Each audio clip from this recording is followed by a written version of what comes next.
good day.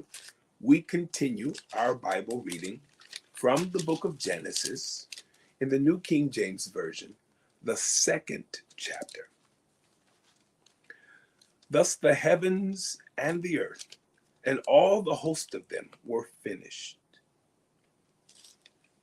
And on the seventh day, God ended his work which he had done, and he rested on the seventh day from all his work which he had done.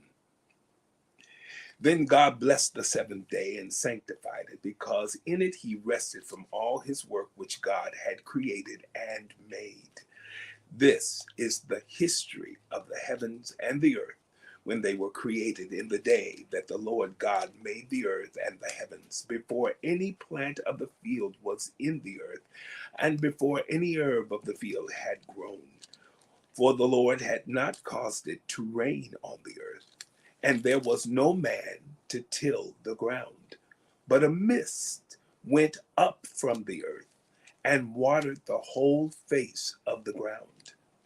And the Lord God formed man of the dust of the ground, and breathed into his nostrils the breath of life, and man became a living being. The Lord God planted a garden eastward in Eden, and there he put the man whom he had formed. And out of the ground the Lord God made every tree grow that is pleasant to the sight and good for food. The tree of life was also in the midst of the garden, and the tree of the knowledge of good and evil. Now a river went out of Eden to water the garden, and from there it parted and became four river heads. The name of the first is Pishon. It is the one which skirts the whole land of Havilah, where there is gold. And the gold of that land is good. Bdellium and the onyx stone are there. The name of the second river is Gihon. It is the one which goes around the whole land of Cush. The name of the third river is Hiddekel. It is the one which goes toward the east of Assyria. The fourth river is the Euphrates. Then the Lord God took the man and put him in the Garden of Eden to tend and keep it. And the Lord God commanded the man, saying, Of every tree of the garden you may freely eat, but of the tree of the knowledge of good and evil you shall not eat. For in that day that you eat of it, you shall surely die. And the Lord God said, It is not good that man should be alone. I will make him a helper comparable to him.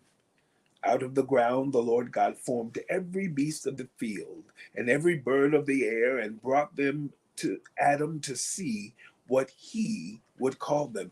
And whatever Adam called each living creature, that was its name. So Adam gave names to all cattle, to the birds of the air, and to every beast of the field. But for Adam there was not found a helper comparable to him. And the Lord God caused a deep sleep to fall on Adam, and he slept.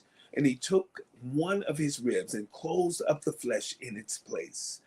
Then the rib which the Lord God had taken from man, he made into a woman, and he brought her to the man. And Adam said, This is now bone of my bones and flesh of my flesh. She shall be called woman, because she was taken out of man.